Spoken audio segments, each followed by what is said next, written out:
You ask Tiger to solve. This deals with linear equations with one unknown. The final result is n equals -41/10. Let's solve it step by step. Simplify the expression. Group like terms.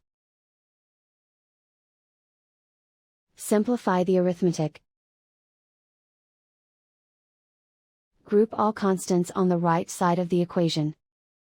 Subtract 1 from both sides. Simplify the arithmetic.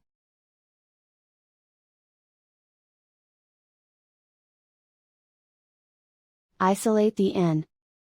Divide both sides by -10.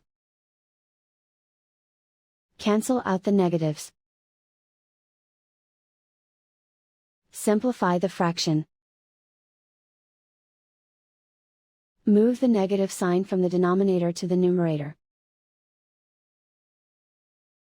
And so the final result is n equals -41/10.